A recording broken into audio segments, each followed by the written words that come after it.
केम छो गधेड़ा मजामा? So hello guys, this is Deepak and you have tuned in our technical YouTube channel Mad About Technology.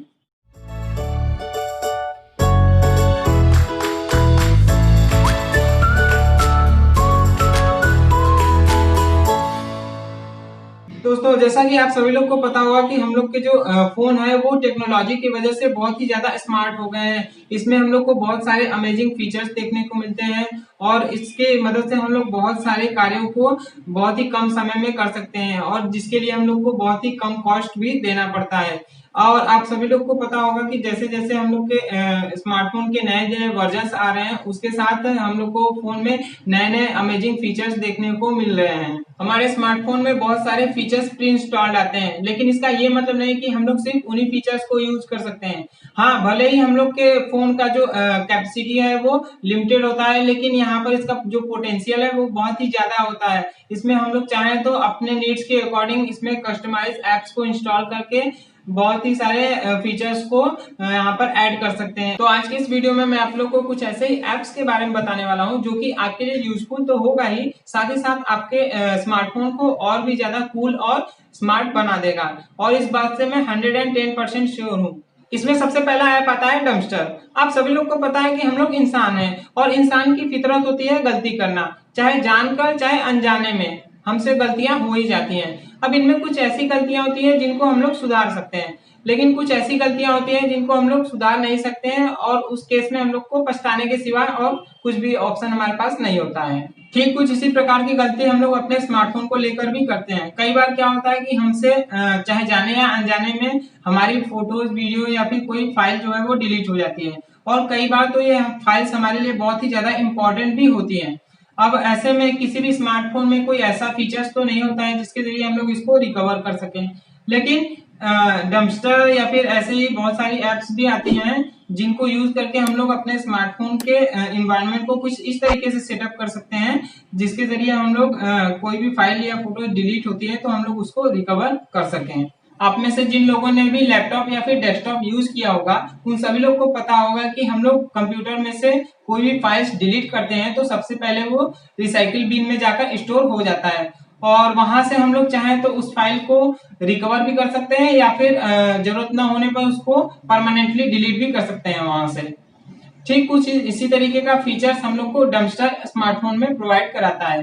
यदि हम लोग कोई भी फाइल्स या कुछ भी डिलीट करते हैं अपने स्मार्टफोन से तो सबसे पहले वो जाकर रिसाइकिल बिन यानी कि डम्पस्टर में स्टोर हो जाएगा और उसके बाद वहां से हम लोग चाहे तो रिकवर भी कर सकते हैं या फिर उसको परमानेंटली डिलीट भी कर सकते हैं। डम्पस्टर में स्टोर फाइल्स की प्राइवेसी के लिए डम्पस्टर यहाँ पर हम लोग को अपना खुद का एक एप्लॉग भी प्रोवाइड कराता है। इसके अलावा यदि हम लोग चाहते हैं कि कोई पार्टिकुलर टाइप का डेटा ही वहां पर स्टोर हो तो हम लोग उसके लिए भी वहां पर कस्टमाइज सेटिंग्स कर सकते हैं। फॉर एग्जांपल मान लीजिए आप चाहते हैं कि केवल हमारी वीडियोस ही जो कि डिलीट होती हैं वो डम्पस्टर में स्टोर हो तो वहां से आप केवल वीडियोस वाले ऑप्शन को ऑन रखिए और बाकी सारे ऑप्शन को ऑफ कर दीजिए। इसी तरीके से आप अपने जरूरत के अकॉर्डिंग वहां पर जो सेटिंग्स है उनको ऑन या ऑफ रख सकते हैं। इस ऐप के इंटरफेस को और भी ज्यादा अट्रैक्टिव बनाने के लिए इसमें बहुत सारी थीम्स दी हुई हैं जिसमें से आप अपने अकॉर्डिंग कोई भी एक चूज कर सकते हैं। इसके अलावा इसमें आपको ऑटो क्लीनिंग का भी ऑप्शन मिल जाएगा जिसमें आप एक टाइमिंग सेट कर सकते हैं जैसे कि 1 महीना, 1 दिन, 1 हफ्ते। उसके बाद क्या होगा कि आपका जो वहां पर बैकअप की हुई डेटा है उस डिफिनिट टाइमिंग के बाद जो है ऑटोमेटिक वहां से डिलीट हो जाएंगी, यानी कि आपका जो ये डम्पस्टर ऐप है वो भी क्लीन होता रहेगा अपने आप। आपको बार बार वहां पर जाकर उसको क्लीन करने की जरूरत नहीं है। इस मेथड को यूज करते हुए किसी भी डिलीट हुई फाइल्स को रिकवर करने के लिए इस रिकवरिंग ऐप का आपके फोन में इंस्टॉल होना जरूरी है। अब यहाँ पर एक और क्वेश्चन आता है कि यदि हमने इस रिकवरिंग ऐप को इंस्टॉल नहीं किया हुआ है और इस दौरान कोई भी फाइल जो है वो डिलीट हो जाती है तो क्या हम लोग उसको भी रिकवर कर सकते हैं? इसके लिए मैं आपको बताना चाहूंगा कि इस कंडीशन में आप सिर्फ और सिर्फ फोटोज को रिकवर कर सकते हैं। इसके लिए आपको एक ऐप यूज करना होगा जिसका नाम है डिस्क डिकर रिकवरी ऐप, जिसका लिंक मैं आपको डिस्क्रिप्शन में दे दूंगा। और हाँ, इससे रिलेटेड मैंने एक वीडियोस भी बनाई है, आप चाहें तो उसको भी चेकआउट कर सकते हैं, उसका भी लिंक मैं आपको डिस्क्रिप्शन में दे दूंगा। अब यहाँ पर जो हमारा दूसरा ऐप है वो गूगल द्वारा बनाया गया है, जिसका नाम है गूगल साउंड सर्च। यानी कि इसको यूज करके आप लोग आसपास में जो साउंड आपको सुनाई दे रहे हैं उसको आप लोग सर्च कर सकते हैं गूगल पर, या फिर आप लोग इसको किसी म्यूजिक को भी सर्च करने के लिए यूज कर सकते हैं जो कि आपके आसपास में बज रही है। जस्ट फॉर प्रूफ आइए एक सॉन्ग प्ले करके देख लेते हैं कि ये उस सॉन्ग का सर्च रिजल्ट हमें देता है या नहीं।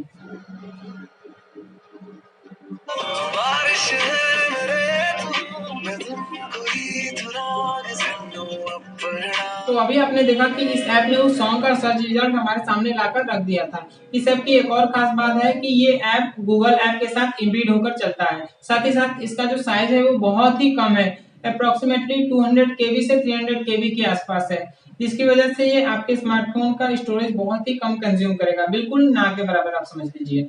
इसी के साथ जो अगला ऐप आता है उसका नाम है find my device. For God से इन फ्यूचर यदि आपका फोन खो जाता है, आई विश कि ऐसा ना हो लेकिन कुछ भी हो सकता है, तो अब ऐसे में यदि आपने अपने स्मार्टफोन में फाइंड माई डिवाइस ऐप को इंस्टॉल किया हुआ है तो आप किसी दूसरे स्मार्टफोन के जरिए या फिर लैपटॉप के जरिए आप अपने स्मार्टफोन को ट्रैक कर सकते हैं, उसकी लोकेशन को पता कर सकते हैं। और इन सब के अलावा यदि आप चाहें तो इस ऐप को यूज करके कमांड भेजकर आप अपने स्मार्टफोन में मौजूद सारी डेटास को डिलीट कर सकते हैं। यानी कि जो कोई भी आपके स्मार्टफोन को पाएगा या जिसके पास भी वो होगा वो आपकी प्राइवेट डेटास को एक्सेस नहीं कर पाएगा, वो सारा कुछ उसमें से डिलीट हो जाएगा। यानी कि एक तरीके से आपका जो स्मार्टफोन है वो फैक्ट्री रीसेट हो जाएगा।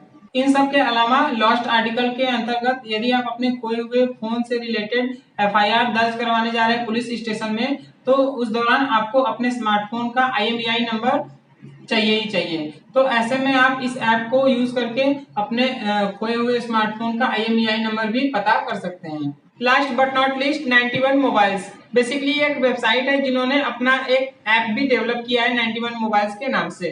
जब भी किसी भी स्मार्टफोन्स के बारे में हमें डिटेल जाननी होती है, जैसे कि इसकी लॉन्चिंग डेट क्या है, इसमें फीचर्स क्या क्या है, इसकी प्राइस क्या है और ये कौन कौन सी वेबसाइट पर अवेलेबल है, तो इसके लिए हमें बहुत ही परेशान होना पड़ता है। हम अलग अलग वेबसाइट पर जाकर चेक करते हैं कि कौन सी वेबसाइट पर ये स्मार्टफोन अवेलेबल है, किस पर नहीं है और इसमें क्या क्या फीचर्स दी हुई हैं।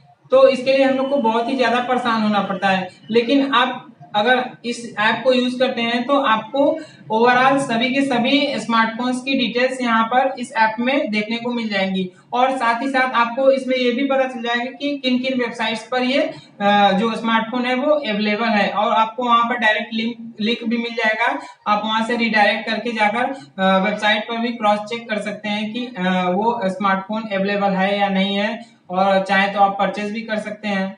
वैसे तो इस ऐप में आपको स्मार्टफोन्स के अलावा होम अप्लायंसेस, लैपटॉप वगैरह की डिटेल्स भी मिल जाएंगी, लेकिन जैसा कि नाम से ही क्लियर है 91 मोबाइल्स, यानी कि आपको जो मेनली इस वेबसाइट पर जो डिटेल्स देखने को मिलेंगी वो स्मार्टफोन से रिलेटेड होंगी और इसमें और भी बहुत सारे फीचर्स हैं। तो चलिए इस ऐप को मैं आपको इसका इंटरफेस दिखाता हूँ और इसको ओपन करके दिखाता हूँ कि इसमें क्या क्या फीचर्स दी हुई है और आपको स्मार्टफोन के बारे में किस किस तरीके से आप जानकारी इसमें ले सकते हैं। तो ये रहा वो ऐप जिसके बारे में मैं बात कर रहा था। तो चलिए इसको ओपन करते हैं और ये ओपन हो चुका है। अभी आप लोग ऊपर देख पा रहे होंगे कि सर्च बार दिया हुआ है जिसमें आप प्रोडक्ट सर्च कर सकते हैं और इसके बाद आप नीचे आएंगे तो आपको कैटेगरी वाइज यहाँ पर आप डिटेल्स चेक कर सकते हैं, जैसे कि मोबाइल्स, लैपटॉप, टैबलेट्स और यहाँ पर मोर का भी ऑप्शन है जिसमें और भी सारी चीज़ें दी हुई हैं। जैसे कि यहाँ पर आप देख पा रहे होंगे होम इंटरटेनमेंट, होम अप्लायंसेज जैसे कि वॉशिंग मशीन, कंडीशनर, रेफ्रिजरेटर और कंप्यूटर की एसेसरीज भी दी हुई हैं जैसे power bank, pen drive, printer वगैरह वगैरह। और यहाँ पर और नीचे आएंगे तो इसमें आपको अपकमिंग एंड रिसेंट मोबाइल्स यानी कि जो स्मार्टफोन अभी लॉन्च नहीं हुई हैं, आने वाली हैं और उससे रिलेटेड आपको डिटेल्स इसमें देखने को मिल जाएंगी। और यहाँ पर आपको जो उसकी स्पेसिफिकेशन कुछ र्यूमर्स हैं वो भी आपको यहाँ पर मिल जाएगा। उसके नीचे आएंगे तो आपको लेटेस्ट न्यूज़ यानी कि आप इसमें टेक्नोलॉजी से रिलेटेड न्यूज़ भी आपको इसमें देखने को मिल जाएगा एडिशनली। और यहाँ पर नीचे आएंगे तो आपको मोबाइल्स बाय पॉपुलर ब्रांड्स का भी ऑप्शन मिल जाएगा, यानी कि आप किसी भी स्मार्टफोन्स को उसकी कंपनी के नाम से सर्च करना चाहते हैं, यानी कि आपको जैसे कि फॉर एग्जांपल मान लीजिए आपको सैमसंग की सारी स्मार्टफोन्स देखनी है कि कितनी स्मार्टफोन कौन कौन सी सैमसंग ने लॉन्च की है, तो आप यहाँ पर इसको भी देख सकते हैं। यहाँ पर क्लिक करके आपको सारे स्मार्टफोन जो सैमसंग ने लॉन्च किए हैं वो यहाँ पर आपको देखने को मिल जाएगा। इसके साथ ही आपको और भी बहुत सारे यहाँ पर वो जो ब्रांड्स दी हुई हैं, जैसे एप्पल का हो गया, नोकिया, ओप्पो, वन प्लस, और आपको जो भी फेमस वो ब्रांड्स हैं वहाँ पर आपको देखने को मिल रहा है। इसके अलावा और नीचे आएंगे तो यहाँ पर आपको दिया हुआ है option best smartphone by price, यानी कि आप प्राइस के अकॉर्डिंग भी आप स्मार्टफोन्स को सर्च कर सकते हैं अपने बजट के अकॉर्डिंग, कि आपको 5000 के अंडर में फ़ोन चाहिए, 8000, 10000, यानी आप जो है प्राइस के अकॉर्डिंग भी यहाँ पर फ़ोन को सर्च कर सकते हैं। इसके अलावा यदि हम लोग नीचे जाएँ तो आपको किसी भी एक पार्टिकुलर फीचर्स के बेसिस पर भी आप यहाँ पर स्मार्टफोन को सर्च कर सकते हैं। जैसे आपको लार्ज स्क्रीन स्मार्टफोन्स देखना है कि कौन कौन से स्मार्टफोन की जो स्क्रीन लार्ज है, मुझे बस वही सारे स्मार्टफोन्स देखने हैं, तो आप वो भी देख सकते हैं। रैम के बेसिस पर देख सकते हैं, फिंगरप्रिंट सेंसर के बेसिस पर देख सकते हैं, वायरलेस चार्जिंग और 4G वोल्टी और फुल HD स्क्रीन और large battery, dual SIM camera और भी बहुत सारी चीज़ें हैं, उनके बेसिस पर आप यहाँ पर स्मार्टफोन्स को सर्च कर सकते हैं। और इसके अलावा मैं आपको एक और बात बताना भूल गया कि जो स्मार्टफोन है वो उसको आप यहाँ पर कंपेयर भी कर सकते हैं। यहाँ पर आप लोग 4 स्मार्टफोन को एक साथ कंपेयर कर सकते हैं और देख सकते हैं कि किस फ़ोन में कौन कौन से फीचर्स दिए हुए हैं, और उसके बेसिस पर आप लोग डिसाइड भी कर सकते हैं कि आपके लिए कौन सा स्मार्टफोन बेस्ट रहेगा। तो दोस्तों ये थी कुछ 4-5 ऐप्स जिसके बारे में मैं आप लोगों को बताना चाहता था, और सही बताऊं तो मैं पर्सनली खुद भी इन सारी ऐप्स को यूज़ करता हूं। तो आशा करता हूं कि आपको ये वीडियो अच्छी लगी होगी। तो हम लोग मिलते हैं किसी और वीडियो में, तब तक के लिए बाय बाय।